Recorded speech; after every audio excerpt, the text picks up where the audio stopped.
Welcome everyone. Thank you so much for giving up your evening to come along and hear about other ways you can give up your evenings and weekends.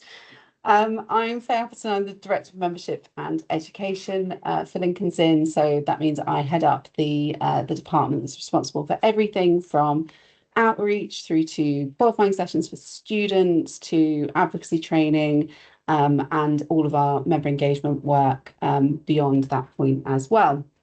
So why do we need volunteers? Well, we need volunteers because they are absolutely vital to everything we do. We do not do anything at the inn without volunteers. So we need lots and lots of you.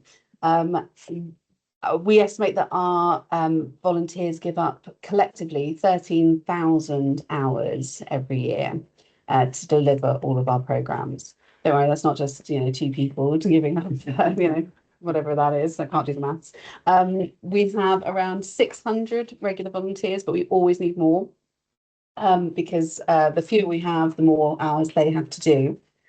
Some of our volunteers will give up a few hours a year, others will give up days and days of their time, and we're very grateful for every contribution, no matter how big or small.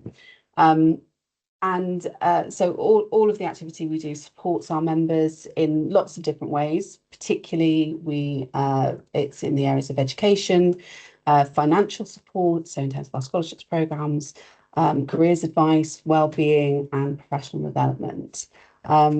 All of our activities do take place not just at the inn, but around the country. So we, for instance, we do scholarship interviewing on circuit in Birmingham and Manchester, as well as in London.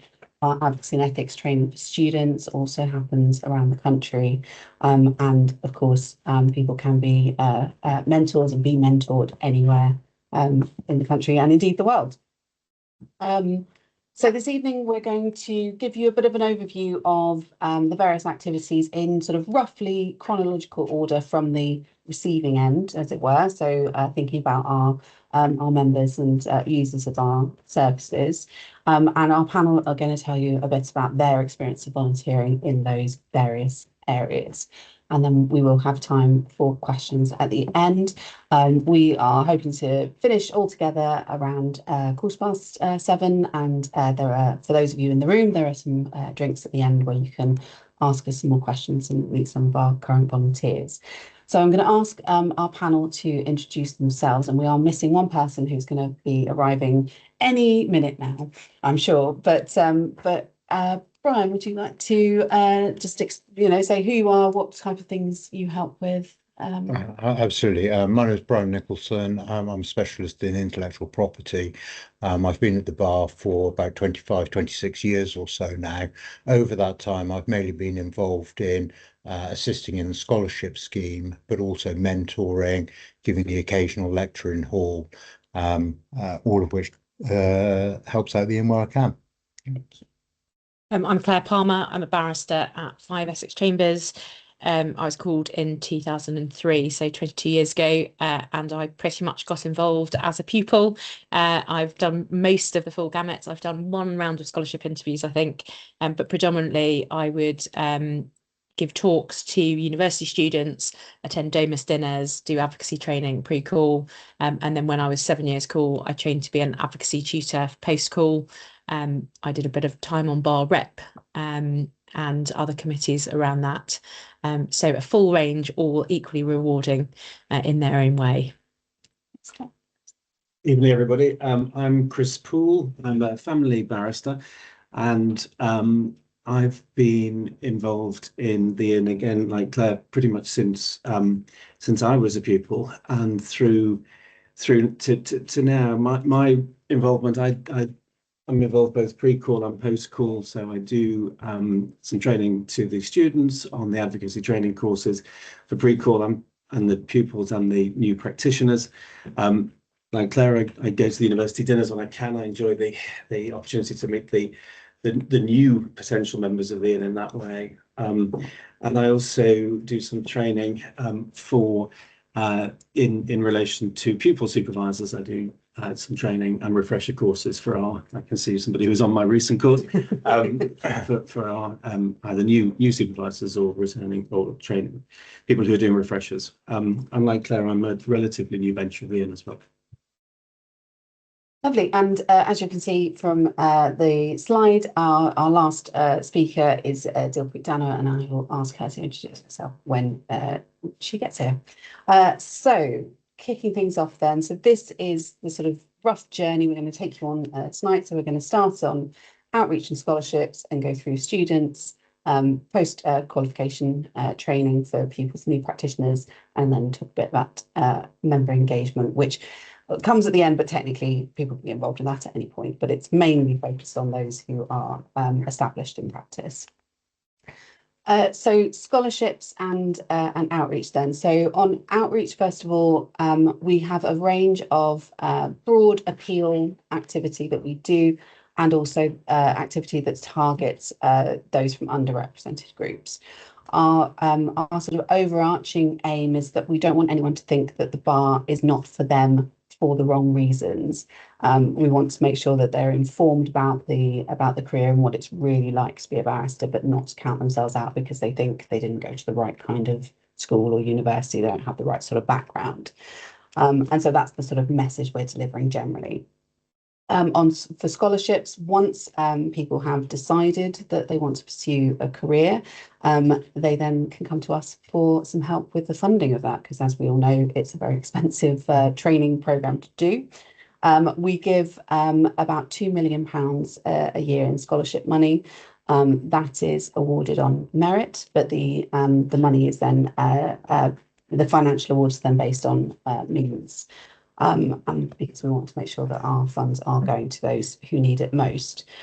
So Brian, over to you to tell everyone a little bit more about scholarships. Thank you very much. I personally have been acutely aware of the importance and value of scholarships since I myself was a scholar more than 25 years or so ago. I was lucky enough to have the support of the inn for the GDL, the bar course, and for pupillage. Now, for me, those scholarships enabled me to pursue what has become a successful career at the bar. And I can very fairly say that I couldn't have been here today without the inn's support. And those scholarships remain critical to ensuring that the brightest and best students can pursue and choose to pursue a career at the bar. Sadly, too many of our best potential candidates are being forced into another branch of the legal profession or are moving away from the law altogether. And scholarships, which welcome and enable the best students to join us, irrespective of their personal circumstances, are an essential part of ensuring that we remain and continue to develop to be a diverse and inclusive profession. It's not just about the money, though. They also help promote careers for those students who are lucky enough not to need financial assistance. Each award, as Claire has said, Faye has said, is an independent, objective recognition that the scholar has demonstrated the skills, commitment and temperament to excel at the bar. And indeed, scholarships are awarded based purely on demonstrated ability and commitment, with the financial component being effectively means tested amongst the successful scholars. And as Faye said, our scholarships are separately available for the GDL and the bar course, and to a more limited extent during pupillage. But this year alone, the inn has committed almost £2 million for those scholars who are in most need of financial support. Now, the majority of the volunteer work for awarding scholarships comes down to interviewing applicants. We interview as many applicants as possible over several weekday evenings, if that works best for you, and some Saturdays, with panels sitting in London, Birmingham and Manchester. The interviews are usually in February for the bar course and in July for the GDL. We always sit in panels of 3, encapsulating as diverse a range of experience as possible. So you'll be sitting with judges, benchers, silks, established practitioners, and quite importantly, those who are also newly qualified to the profession. across all areas of law, because everyone has got a perspective of the important contributions required to identify truly outstanding candidates. Equality and objectivity are at the heart of the process. We ensure that all interviewers have regular training in best fair recruiting practice, and we use objective marking schemes, a set question framework, and separate observers to help moderate differences between the panels. Each year we interview hundreds of candidates, and as I'm sure you'll appreciate, we are totally dependent on a significant number of contentious and dedicated volunteers to help us perform this important role. But what is in it for you? As well as contributing back, interviewing students for scholarships is very important and extremely rewarding.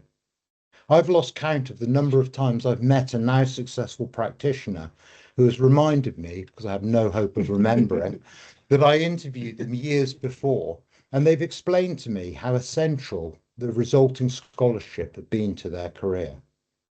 The benefits of volunteering also naturally feed back to our own chamber's recruitment efforts. Not only do you have regular up-to-date recruitment training, you have the benefit of interviewing a much wider range of candidates than you will ever be able to see in your chamber's interviews.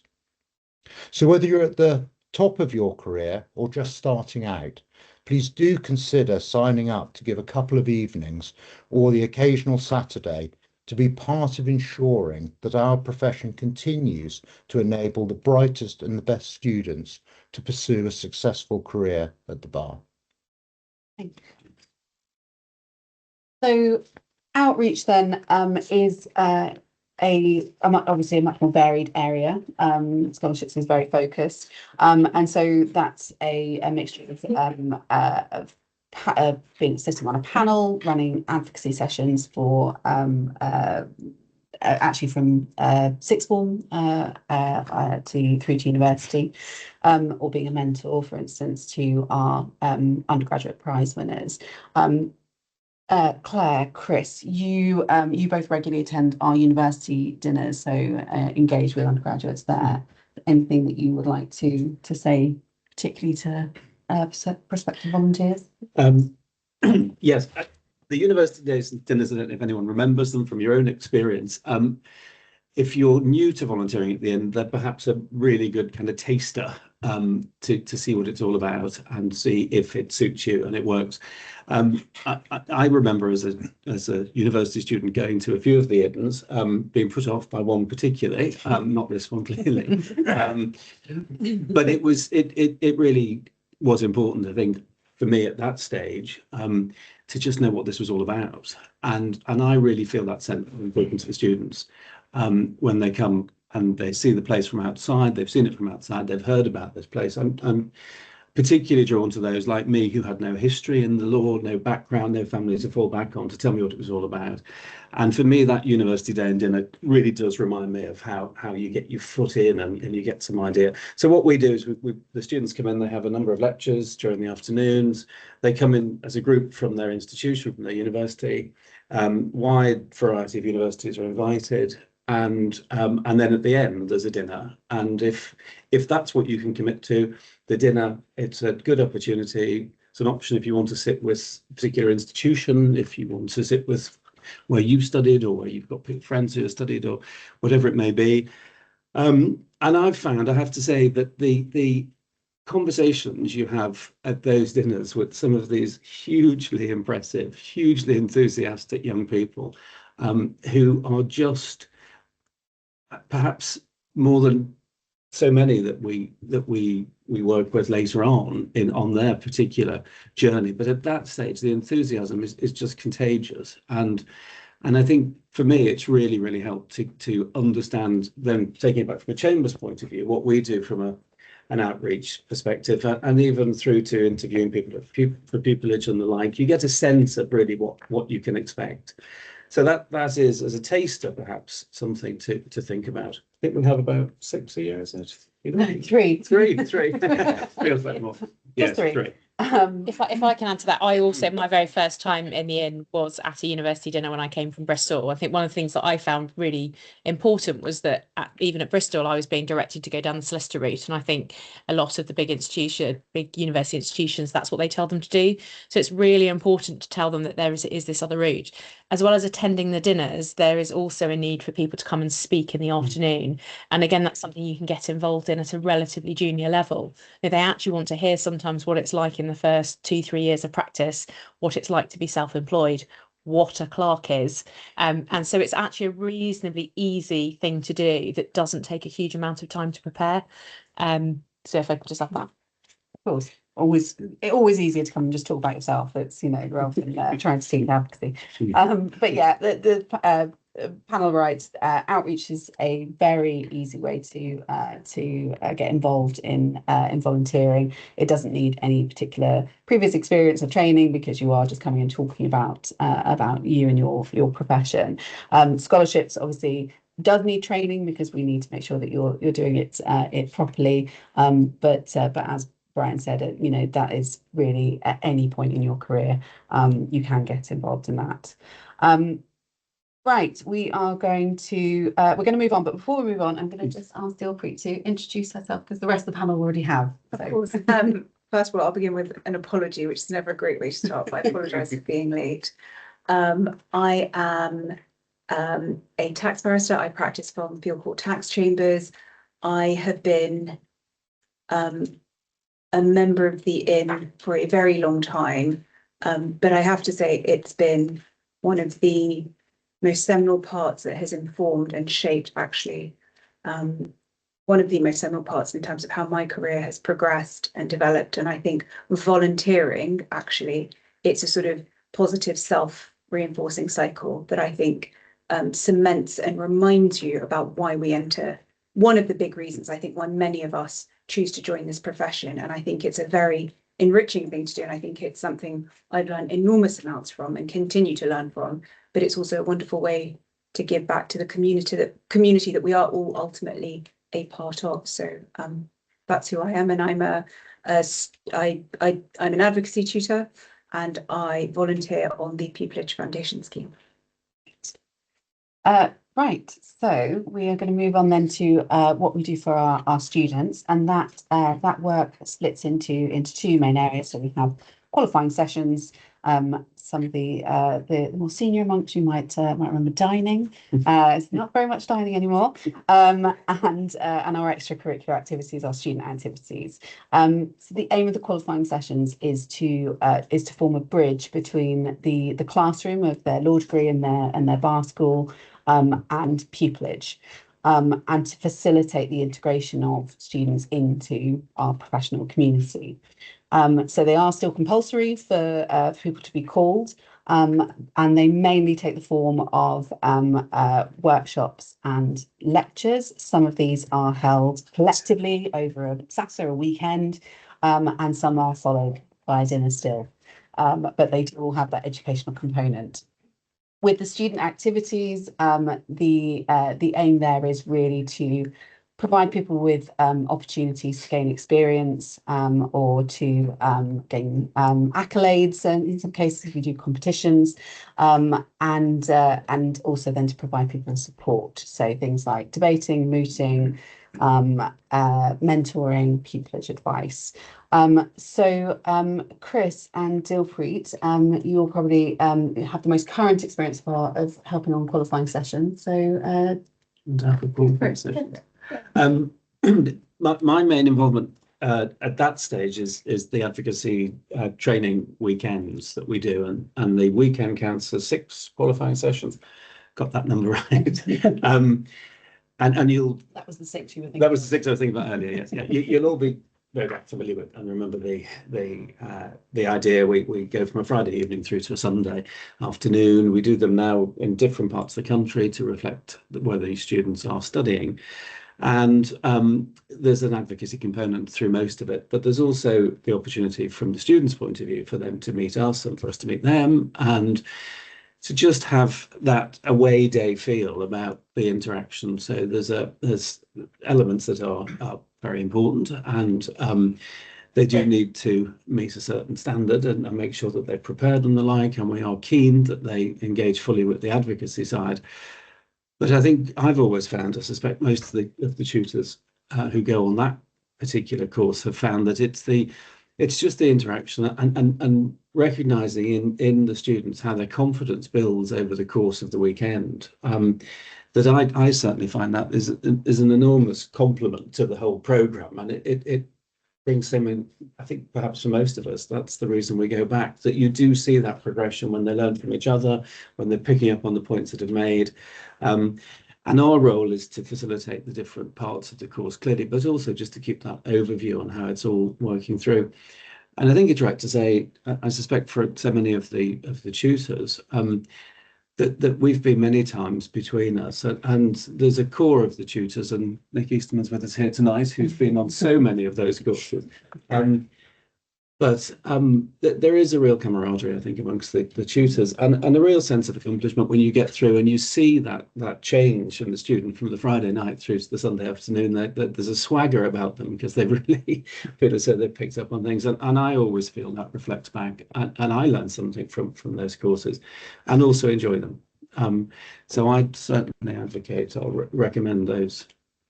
And Dilpreet, for those who are not necessarily able to give up a full weekend, as I know that you are not, we also do these things in the evening. I know you're a big supporter of that. So I have two young children, 5-year-old and 2-year-old. I have continued teaching, but I have to say, the weekends, sometimes I appreciate that we have lives outside of what we do here. Doesn't seem like the case, but we do.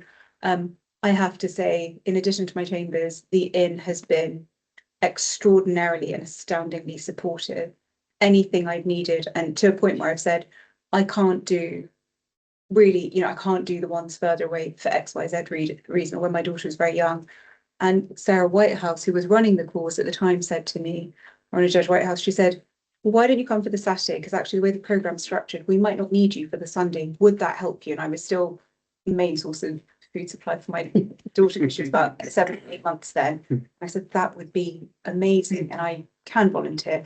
The other thing is, exactly as you said, Faye, they do day weekends, and I've signed up for the May courses because that does allow me to volunteer, to give back to the inn, but also to contribute, because the reality is this: I don't come from a background where we have lots of lawyers or barristers or judges in the family. I didn't actually know very much about the inns or the process or the community that it afforded you. And it seems like a really trite thing to say, but if you don't come from that community, or you don't come from that background, actually there's a lot that you learn just by being a part of it. And for those students to have you there volunteering your expertise once, twice a year even, and when you put it into context, I think I probably give up, if I think about the inn, say on teaching, I think it probably totals about 5 or 6 days of the year, if I'm honest. I did look at my calendar last year, and I think I gave up.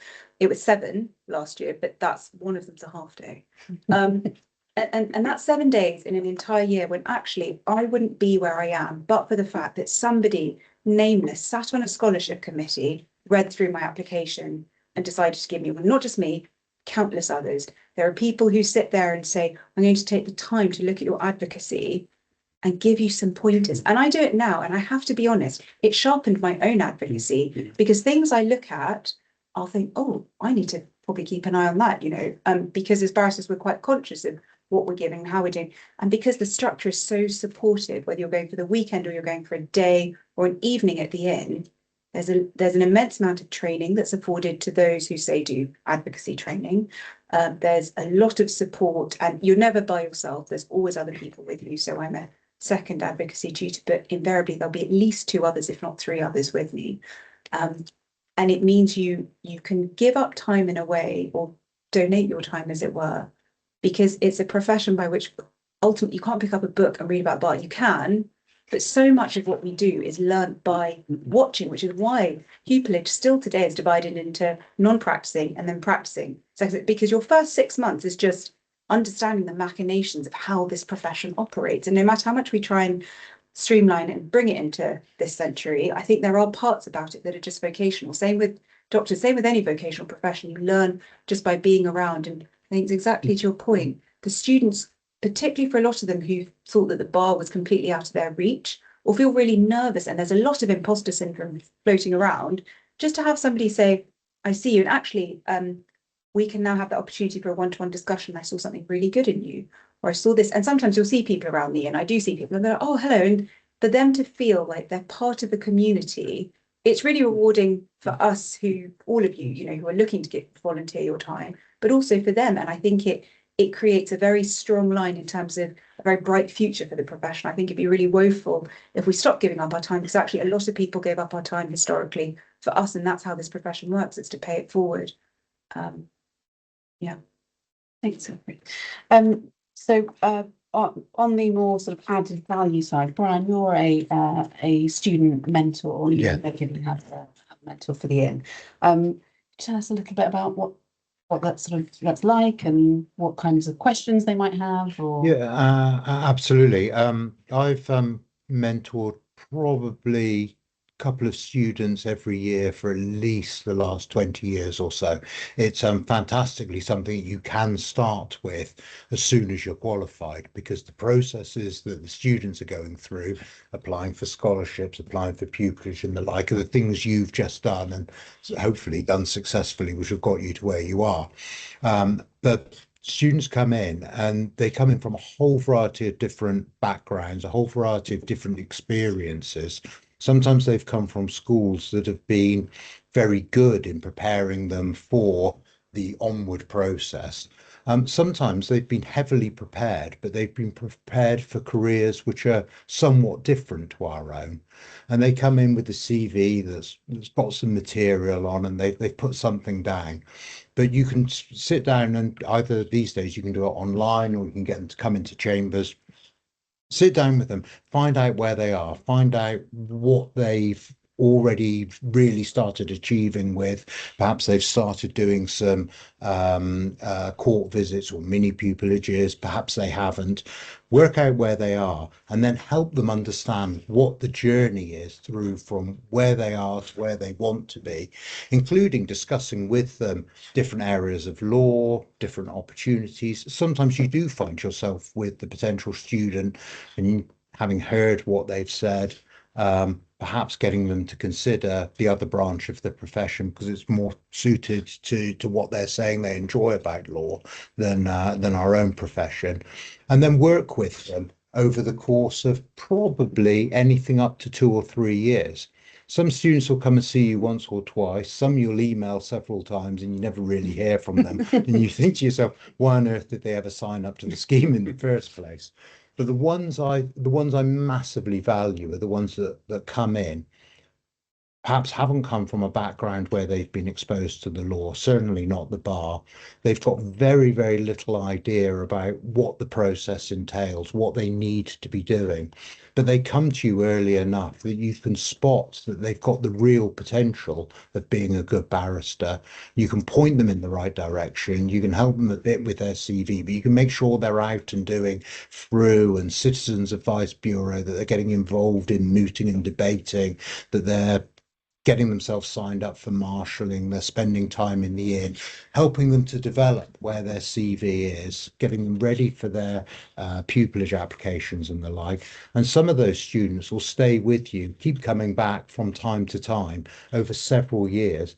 And then before you know it, they're in practice and their career has really taken off. And it's difficult not to be aware that for the relatively little amount of time that you're spending with them, you are making a very, very substantial difference to their career prospects going forward. And as was being said about the university dinners, it's not something you really need any training for. It's not something you have to put huge amounts of time in. You put in contact with the student, get them in, and you already know what you need to know, and you can sit down and help them, from the get-go. Absolutely. And obviously, unlike the events, it can work around your schedule as well. So you can have a video call with them, you can meet them coffee. It's it really is up to you and them how much time to devote to it.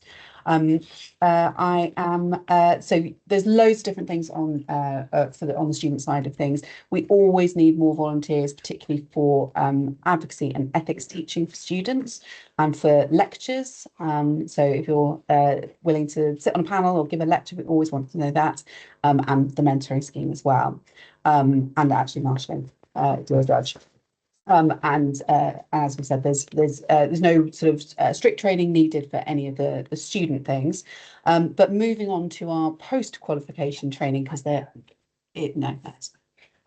because there is training needed for this, and so we do accredited advocacy training for pupils and for new practitioners. That's the compulsory training, which I'm sure most of you who are in practice have done. We also offer some specialist training for established practitioners. So there's advocacy and the vulnerable, which we do regularly. We've also previously done training on expert witnesses. And then alongside that sits our ethics work for pupils and new practitioners. And then there are preparation sessions for the advocacy courses as well. Claire is one of our tutor trainers, which means that she can teach other people how to be advocacy tutors. So, Claire, you've come up through the ranks of the advocacy tutors. I have. I was taught back at Highgate House when it was still open as a pupil. So when you come and do your first course, and you're allowed to apply to be an advocacy trainer for pupils once you're 7 years cool. Until then, I was doing occasional ad hoc advocacy training for students. So a one-off night, as Faye said, and others have said, without needing to be trained, but still not left by yourself. Then because I'm a glutton for punishment, but mainly because people had given up their time for me and I found it so valuable, I trained to become an advocacy tutor. What that involves is it does involve going off for a weekend to be trained. So you are already giving up a weekend, but if we want you to come and give up weekends, it's a good test that's something you're happy to come and do and spend time with fellow members of Lincoln's Inn. And so you have a weekend of being trained in the Hampel method. For it to work for you to be an advocacy trainer, you have to buy into the Hampel method. If you don't, if you hate it, then there's no point doing it because you've got to follow it. I'm a great believer in it. If delivered well, it is not critical. It is about picking one thing and helping them to improve. And if you think about sports or anything else, that's sort of the law of marginal gains. You teach each person one thing and they all improve, and they actually improve from seeing what everyone else does. So for the weekend, you are taught the Hampel method, the basics of getting the things in the right order, picking a headline, delivering the feedback, and then the bit that everybody loves, the demonstration. The good news is that although it's recorded, they're told they're not allowed to put it on the internet, which is very encouraging. And I learned so much. I mean, as a civil practitioner, I rarely examine in chief, but I may need to re-examine. So actually, you don't get that much exposure once you're past the sort of reasonably junior level of call of doing advocacy. Quite often cases settle. So it's a really good opportunity to have a chance to practice those skills in an entirely safe environment. I find when I come back from the weekends, if I've got a tricky case ahead, it just makes you sit back and go back to basics and your practice changes immeasurably. It's also really valuable. These are the people who are members of our inn. We do also train some from other inns on a sort of exchange basis if they can't make the other weekends. But these are people who've gained pupillage and who are members of the inn, and they're the future of the inn. And you watch them develop. Pupils advocacy is a pass-fail course. We provide a huge amount of support to our advocacy trainers. So this week, in a weekend and a half's time, I am going to be course directing our pupils course. We've got 36 pupils coming, and we try to have 4 trainers per group of 6. So that's 24 people we need for a weekend for 36 pupils, plus a course director, plus a rover. But as I say, it's really valuable, and the course director and the rovers will go around and will make sure that the advocacy training is up to scratch, because it's really important for us as an inn that we deliver proper, good advocacy training. Because again, this is the way that you can have some chambers who have taken people on for the wrong reasons, or where people are struggling. And actually, this is the way of checking that those pupils are good enough to be let loose on members of the public. And where they're struggling, that you can help them improve. And sometimes you'll have a pupil who think, not sure, but over the course of the weekend, you see them improve and you know that they're going to be able to succeed in their career at the bar. Again, then training new practitioners. So again, you may remember that in your first 3 years, you have to do another weekend. I used to find it scarier doing that because I thought, well, they've been in practice for a while. But actually, once they've been in practice for a while, they get a few bad habits. And actually, it's not as difficult as you think. They haven't always had as much time to prepare. But it's hugely rewarding. Again, there's a great cohort of tutors. We repeatedly give up those weekends or evenings and Saturdays in the inn sometimes for new practitioners because we gain so much out of it, and also because people did it for us. So I really encourage you to contemplate doing that. It is more of a time commitment, probably is the biggest time commitment, because we invest in that training, and then we aim to have you doing at least 1, if not 2 courses a year going forward. But again, you can take breaks when you need to and come back and be refreshed, and so you can contribute in different ways over time. Absolutely. I've just done some quickly because there is another volunteer group that we have at our pupils training, which is volunteer witnesses. These tend to be people who are pre-pupillage, but it's not an absolute. We've definitely had junior practitioners who've come along and played witnesses as well. And so if you want to sort of see what the advocacy teaching is like, if it's been a while since you were on the receiving end of it, you are very welcome to come and play one of our defendants or our claimant or defendant in our civil case. And so what we're aiming for is 38 people to deliver a course for 36 pupils. It is really resource intensive, but it's really important to do it. Not only for the reasons of wanting to support the next generation and so on, but the pupils course in particular, we fulfil a really important regulatory function of ensuring that they are competent to go on to the next stage. Not many people fail, but some do, and it's important that we're there to have that objective view of them. We're going to move on to sort of a different area. So just to pick up on a couple of things that Hannah said around sort of teaching in particular, the weekends.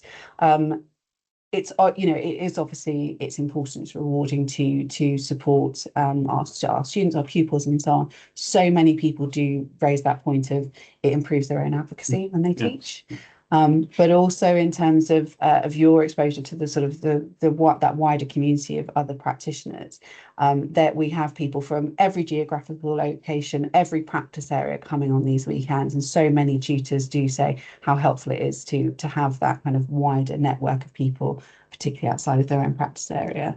And sometimes they'll meet somebody at a course and they'll be able to call on them later on if some particular area of law comes up in their work. I've had that. And again, it's important that you don't have to pay anything to go on that. You have to give up your time, but you get your expenses, and it is a free weekend with nice dinners. So there is a bit of give and take. We always try and sweeten the pill slightly. So moving on then to our member engagement work. This is, it's a slightly nebulous phrase, and it is our most varied area of work. So essentially, this is the catch-all for everything we do that isn't outreach scholarships for the formal education. And so, as I said earlier, it's primarily aimed at those sort of beyond the new practitioner stage, but it is open to people at any stages. Some things we run regularly, so every year. So the Pupillage Foundation Scheme, which I'm going to ask Dilpreet to talk about in a moment, that is run absolutely every year. Our Practicing Members Mentoring Scheme is open year round as well. And then others, it depends what's topical at the moment, or where we've identified that our members could do with some support. So we've recently started running some sessions, giving people advice on applying for junior judicial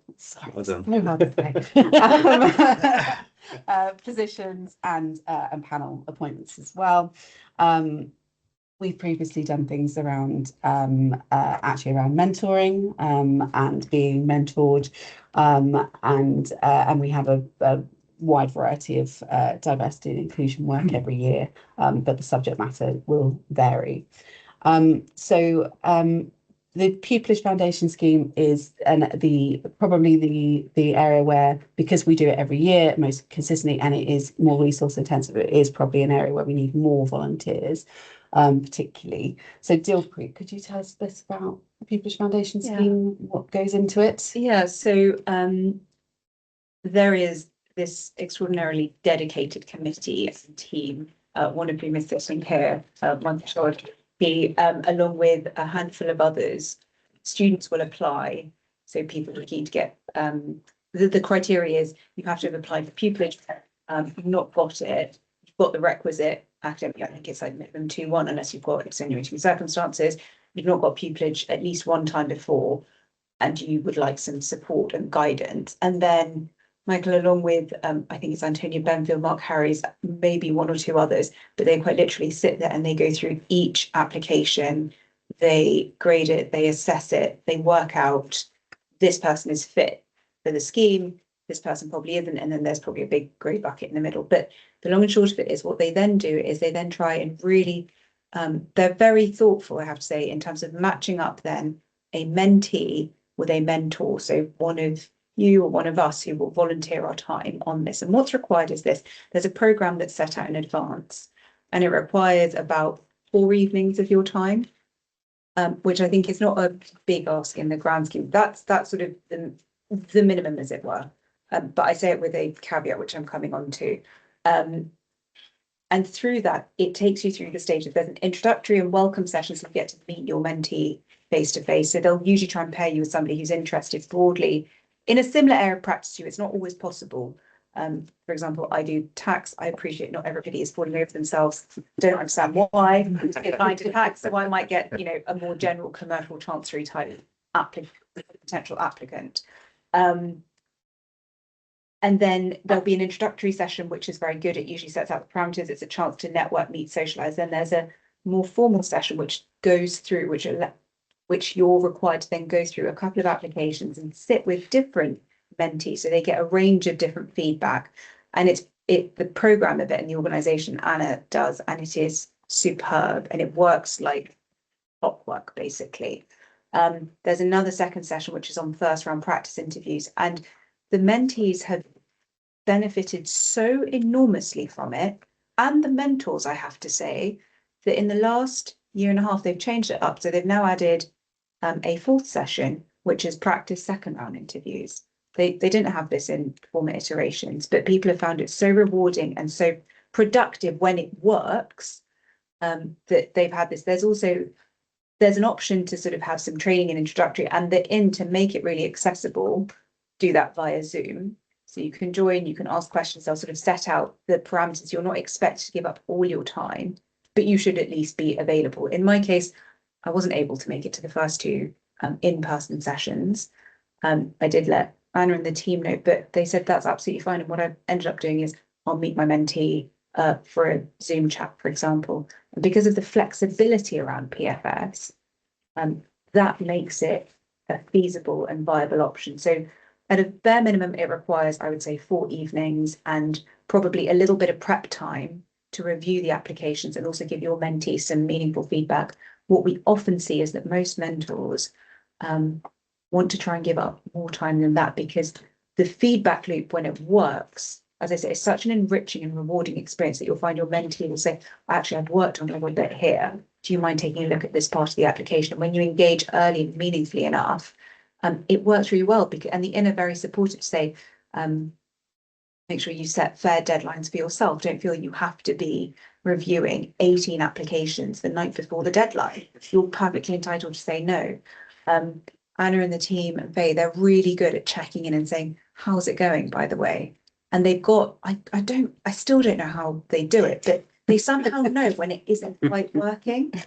And they're able to rematch mentees and mentors, or they're able to simply say, I'm so sorry about that situation. Let's deal with this. And it's they take a lion's share. So really what's being asked of you is, could you come and share your experience, which barristers love doing. So pretty low. Yeah. But it's really, really rewarding, because actually what people have found is, and the statistics show this, is that the number of people who go on to have a much better time of it second time around when they apply for pupillage is consistently higher.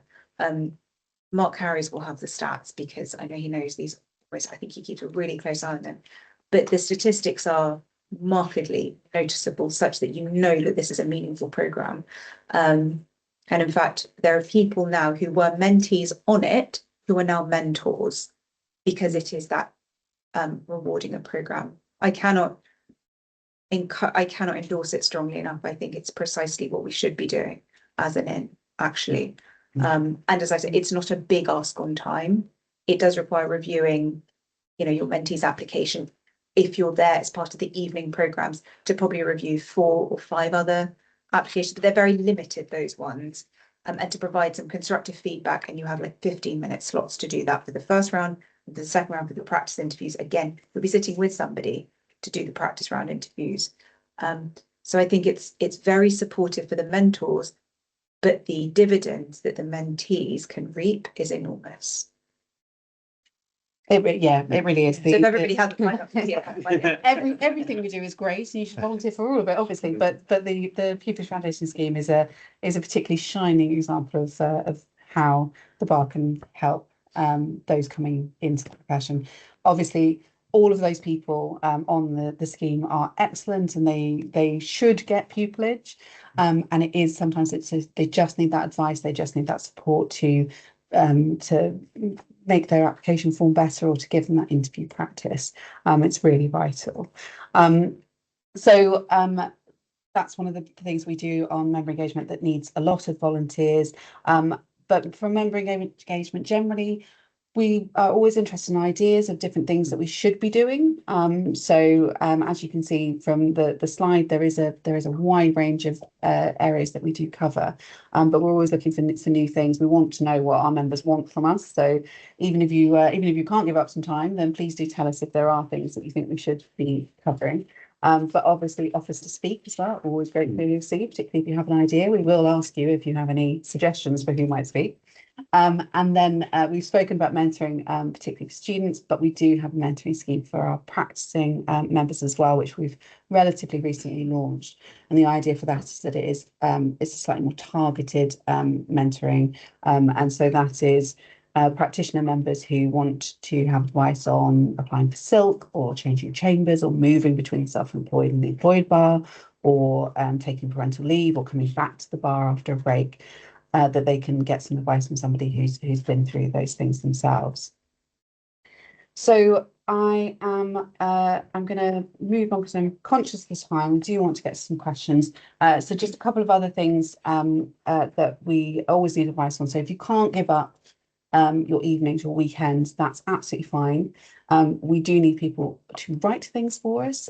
So there's educational resources. So we need new materials. We always refresh of ethics, scenarios, moot problems, those sorts of things.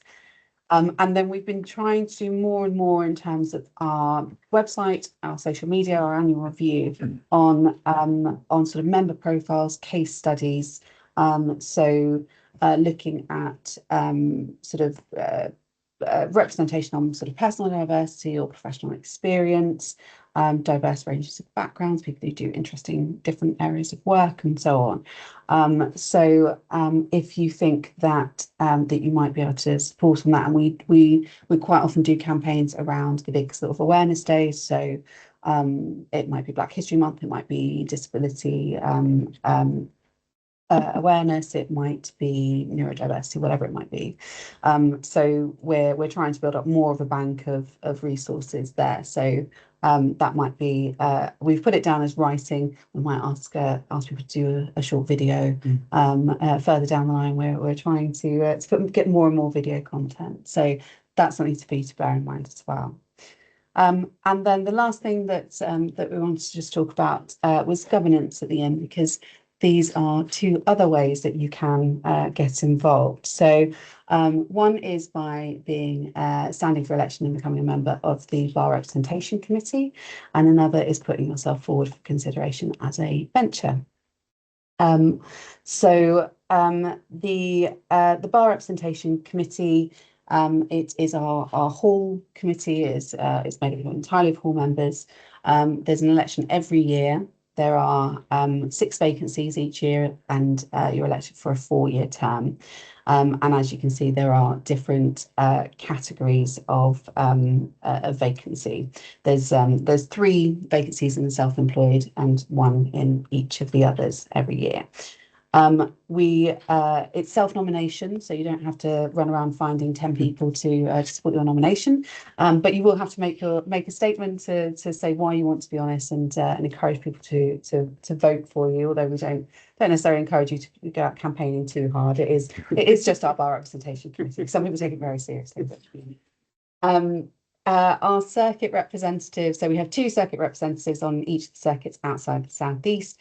Our senior circuit representatives don't sit on the bar representation committee, but the junior circuit representatives do sit on as ex officio, so that they can keep the bar rep committee as a whole up to date on what the circuits are up to and what we're up to on circuits. It's also possible to be co-opted onto bar rep as well as standing for election. That does tend to be, we've got 10 co-option slots, and it does tend to be people who've stood for election and where we've identified that the election has sort of thrown up a bit of a gap in experience or other sort of representation. How then the bar rep the committee contributes to our governance is they supply the hall members who sit on all of our bench committees, who make all the decisions about the inn's policy and practice on everything from education, scholarships, through to the chapel, the library. We have a gardens committee, so the estates and finance committees are particularly important ones, and so there's a real range of need for different types of expertise. And then the other way that we do governance, our main way, I suppose, I should say, is through our benches. So our benches are our governing body. They form council. Council meets roughly monthly. And then we have, as I said, all of those committees, which are primarily made up of benches, but we do have our bar reps as well. The head of the inn, as you're well aware, is the treasurer. Whoever the treasurer was in your year will have called you to the bar, and they are supported by what's called the cursors, which is the next 3 treasurers, essentially. The 3 treasurers in waiting, and we do have one of them here this evening. Thank you for coming, Michael. We do 2 elections a year for benches. The number of vacancies do vary, but we generally elect at least 8 new benches a year. To be considered as for election as a bencher, you need to submit a form to join the what's called the bench register, and that on that you outline your professional experience, your past and future contribution to the inn and to the profession. You can see there a sort of few stats around our benches. Dilpreet and Claire, you have both been on bar rep. You are both now benchers. Dilpreet, you were most recently a bar rep member. Yeah. Why did you stand for election in the first place? I think it's because I wanted to contribute to life at the inn, because I think it's very easy to sit from where we sit and say, well, the inn should do this, it should maybe do that. And then somebody said to me, well, why don't you think about bar rep committee? And I said, sure, I'll think about bar rep committee. So I applied and I stood. And it was mainly because I wanted to try and see how one affects change in an organisation like the inn. And it made such a big impact on me, actually being on bar rep. It was extraordinary to hear how much time some people give up for the inn. I'm not saying everybody needs to do that, but it is humbling to see that. Number one. Number two, it reminds you of the purpose of why the inn is there. It's not just a club or anything. It reminds you consistently it's there to promote the aims of its members, namely the education of its members. And that's not just at the student end, which we often think about, but ongoing. And education takes many different forms. It's not just the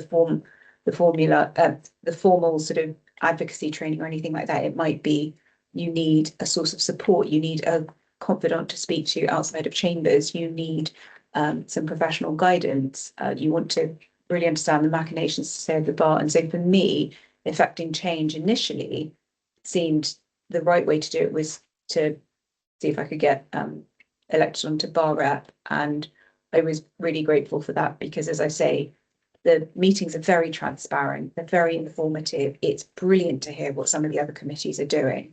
I mean, some of the younger members, it really, really puts in like how much they value what they get from the inn. When you see the junior members committee and the young bar, it's mind-blowing the effort that they will put into some of these events that they organise, the winter dance, something else.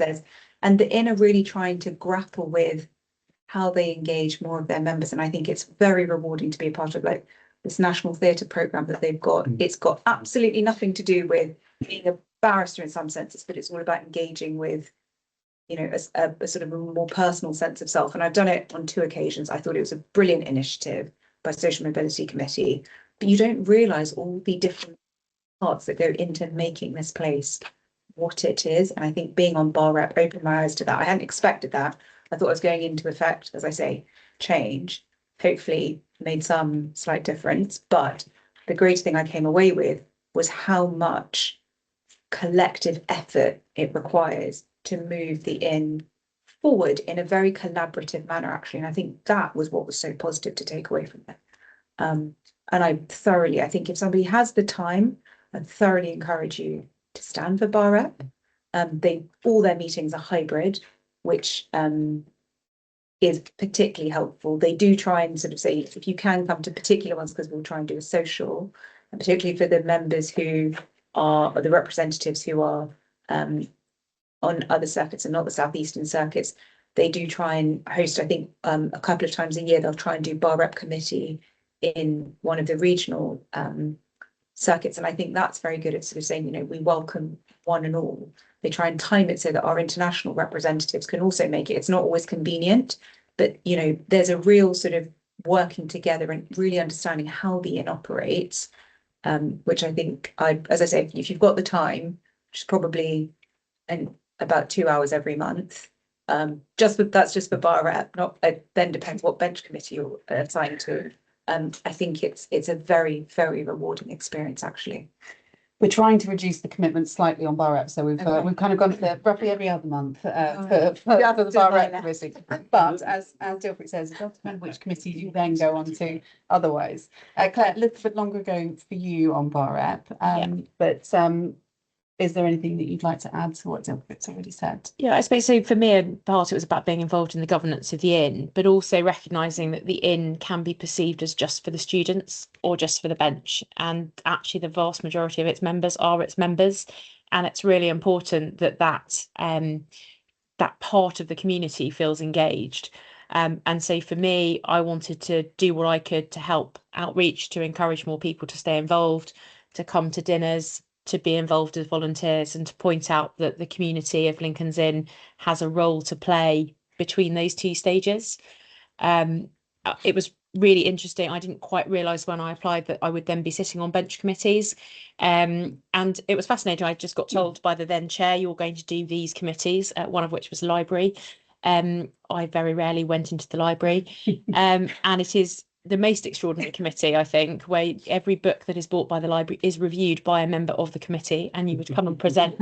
And as a member, I'm not sure you're selling it. It was brilliant. I loved it. I mean, it was sort of slightly odd that you had no idea really who people were, and they didn't always introduce themselves, but actually over time you really contributed. You would sort of fight for the book that wasn't just about Chancery. Really important that we've got Chancery books, and we are obviously the best library on that. I also ended up being involved in the recruitment of our librarian. It's one of the proudest moments of the inn. Johnson is amazing, and obviously there's a huge amount of engagement that's done by him, and as a member of bar rep I was able to offer to be one of the committee to interview.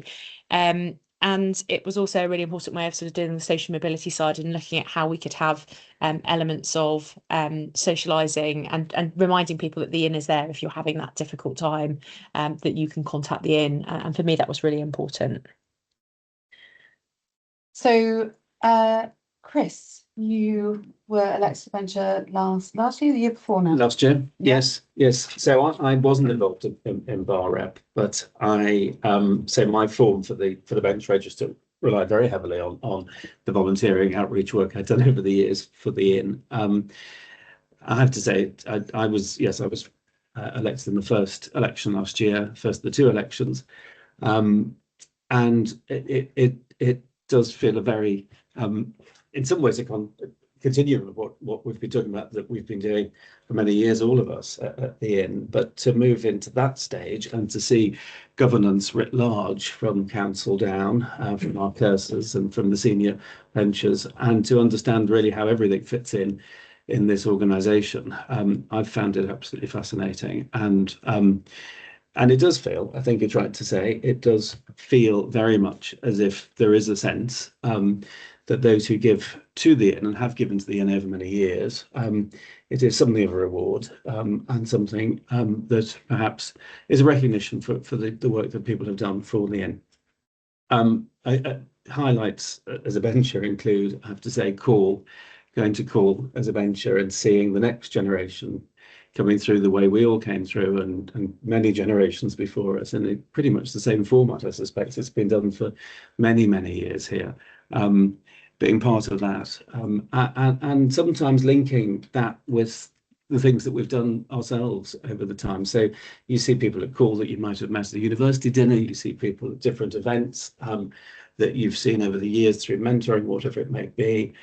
Students now, by then pupils or even new practitioners will come over and they'll remember when we first met. And I think it certainly feels part of the whole community of this place. And the governance side of it, in the way the bar rep very much engage with issues that are important to all of us. The bench committees and indeed the council will reflect and debate and consider and decide these important points. So even in my short time as a bencher, we've talked at great detail and in a very thorough way about, for instance, deferring call and the timing of call in the future, and those kind of issues which engage so many people. That's where I think the inn is really at its best, at that opportunity to debate, consider, and decide for the future. So it's been a great privilege so far. You're the caller. You're the intake after me. Was that right? I know, I'm just the most recent. The most recent. November. Yes. Yeah. Still getting her feet under the table. Yes. Right. We've got some time for questions now. That is the end of everything we planned to say. So if you're joining us remotely, there's please put your questions in the Q&A, and I will read them out. And if you're in the room and you have a question, we do have the microphone so that the people online can hear. I know it's not a big room, but it's for them. And for our panel, just something to ponder on. I am going to come to you for a last word. I want no more than 3 words from you to sum up volunteering, and that's going to be the last thing we're going to go to. So, any questions in the room first of all, while people online exercise their fingers? Yes.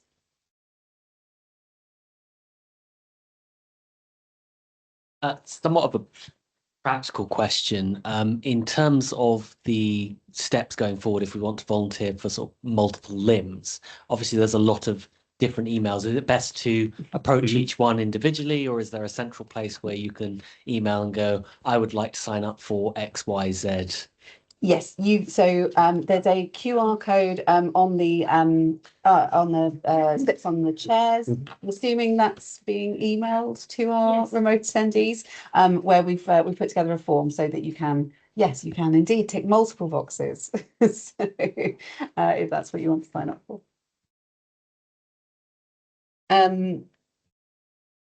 So we've got a question online about any volunteering opportunities for those who've been called but haven't yet secured pupillage. So in particular, this is going to be our volunteer witnesses at our pupils courses. That's really where you can make the most impact. those are also great opportunities for those who are still looking for pupils to expand their networks. The question writer has also asked about sort of the educational resources. Absolutely, if you have a moot problem burning a hole in your pocket, then we'd love to have that. It's always difficult to get new ones. Any other questions either online or in the room? Just while you're looking for people online, I just wondered if I could say something about the employed bar. I'm very conscious that all four of us on the panel are self-employed, and we've touched on the employed bar, and it's really important that those of you that are at the employed bar do also contribute. It's really important for our students and even those in practice to know what the other opportunities are. And as an employed barrister, you can still do advocacy training and all of the other options. So please do bear that in mind as well. Absolutely. And we are always keen to have more employed barristers involved. And we've done some really good work on that in the last few years. But yeah, more and more, because they do bring a different expertise, different skill sets. Really valuable. Right. Anyone else? Yes, Nick, you can't have a question about one. I haven't got a question, but I have got a couple of things I'd like to add to what's been said. Of course, please. I endorse everything that the panel have said, and I would just say a couple of things which sometimes slip through people's attention. The first thing is, if you do commit to coming to something, please try your very best to do it. The staff here spend an inordinate amount of time trying to put these things together. And there's always on the night a rearrangement because people have fallen out. Now, people do fall out for all sorts of perfectly understandable reasons, but do try and treat this as if it were a court commitment. If you're committed to it, you don't go off and spend an evening at the theatre because it came along at the last minute and dump your colleagues in it for your enjoyment. So if you are committing, please commit. And the other thing I'm going to say, which Faye may not like to hear, but I'm going to say it. Over the years, people have said to me, I've spoken to someone and they never came back to me. The office is incredibly busy. I mean, there are more people there than I've ever seen in my life now, but even so, they are all incredibly busy. If you do sign up for stuff and you don't hear anything, come back.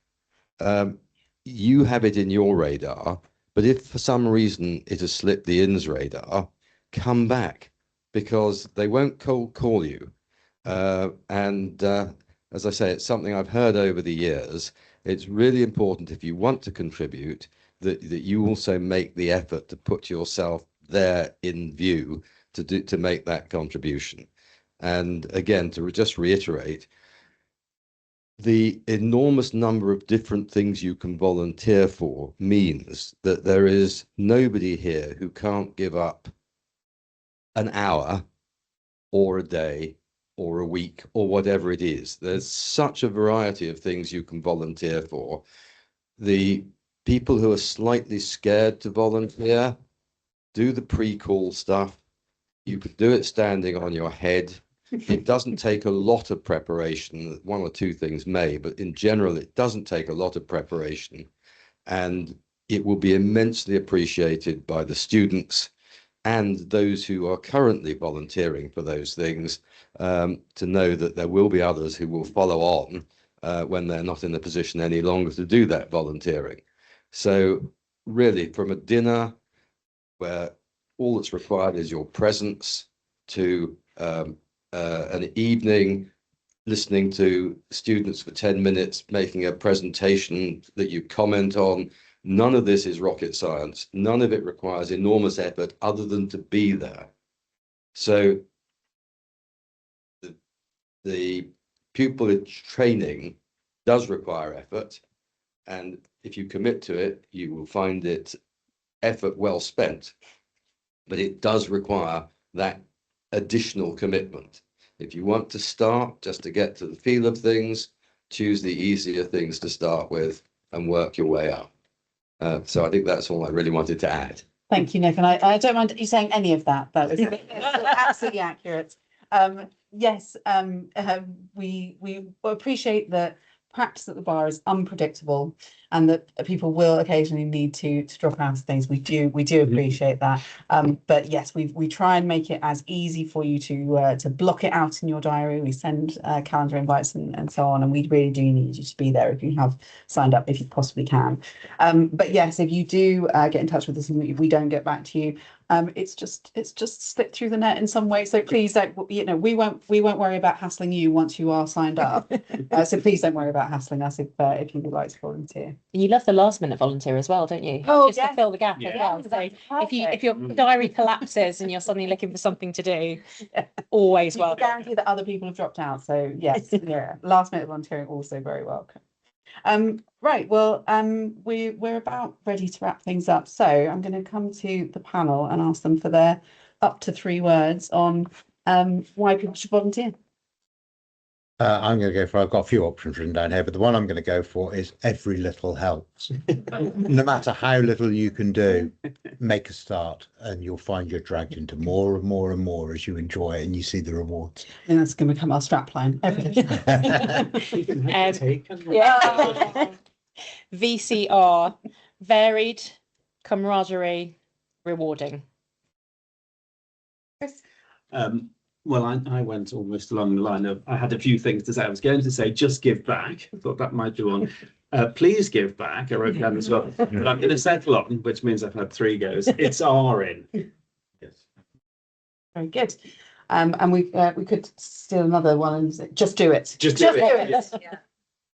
So given that rewarding's been said, I'm now going to default back to something I had originally. I originally was going to go with 3 R's. But I would say representation and pay forward. You'll notice I've dropped the it so that I can get 3 words. But those really, really matter. It isn't for a particular group of people or a type of people.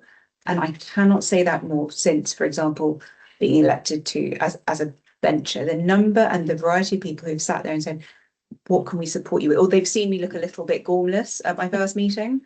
And somebody's just come up to me and said, this is what you need to do. Or you're the junior, here's what's expected. But that's the ultimate pinnacle. It's every single stage. And that's from some of the senior most members through to other members, through to students, the staff. It is an incredibly supportive environment, and it has been at every stage. And that's why we owe it to the inn to continue to represent it and to pay it forward. Thank you, Dilpreet. Well said.